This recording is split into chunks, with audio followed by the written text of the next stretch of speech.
ജീവിതത്തിൽ മാറ്റം ഉണ്ടാവണമെന്ന് നല്ല ആഗ്രഹമുണ്ട്. അതിനു വേണ്ടിയിട്ടുള്ള കാര്യങ്ങൾ ചെയ്തുകൊണ്ടും ഇരിക്കുന്നുണ്ട്. എന്നാൽ കാലങ്ങൾ കഴിഞ്ഞിട്ടും ജീവിതത്തിൽ വലിയ മാറ്റമൊന്നും സംഭവിച്ചിട്ടില്ലാന്ന് തോന്നുന്നുണ്ടോ? എങ്കിൽ അവിടെ എന്താണ് പറ്റിയിരിക്കുന്നതെന്ന് മനസ്സിലാക്കാനായിട്ട് ചെറിയൊരു ഉദാഹരണം പറയാം. നമ്മൾ 4ഉം 3ഉം കൂടെ എത്ര പ്രാവശ്യം കൂട്ടിയാലും നമുക്ക് 7 എന്നുള്ള ഉത്തരമേ കിട്ടുള്ളൂ അല്ലേ? എന്നാൽ നമുക്ക് ഉത്തരം 12 വേണ്ടതെങ്കിൽ ഒന്നുകിൽ നമ്മൾ 4ഉം 3ഉം തമ്മിൽ ഗുണിക്കണം, മൾട്ടിപ്ലൈ ചെയ്യണം. അതല്ലെങ്കിൽ അവിടെ ആഡ് ചെയ്യുന്ന നമ്പറുകൾ മാറ്റണം. 9 3 8 4 അങ്ങനെ എന്തെങ്കിലും. അതായത് നമുക്ക് വ്യത്യസ്തമായിട്ടുള്ള റിസൾട്ട് വേണമെന്നുണ്ടെങ്കിൽ നമ്മൾ വ്യത്യസ്തമായിട്ട് കാര്യങ്ങൾ ചെയ്യണം. ജീവിതത്തിൽ മാറ്റം ഉണ്ടാവണമെങ്കിൽ ഇത് തന്നെയാണ് വേണ്ടത്.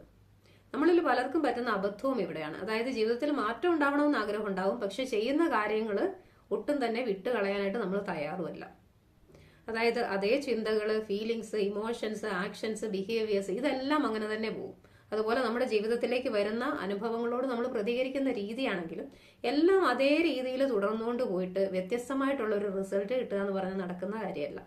ഇന്നലെ വരെ നമ്മൾ ചെയ്തുകൊണ്ടിരുന്ന കാര്യങ്ങൾ അതേ രീതിയിൽ ആവർത്തിച്ചുകൊണ്ടിരുന്നാൽ നമുക്ക് അതേ റിസൾട്ട് തന്നെയായിരിക്കും ജീവിതത്തിൽ കിട്ടുന്നത്. അപ്പോൾ വ്യത്യസ്തമായിട്ടുള്ള റിസൾട്ട് ജീവിതത്തിൽ വേണമെന്നുണ്ടെങ്കിൽ വ്യത്യസ്തമായിട്ട് കാര്യങ്ങൾ ചെയ്തു തുടങ്ങുക, വ്യത്യസ്തമായിട്ട് സാഹചര്യങ്ങളോട് സമീപിച്ചു തുടങ്ങുക.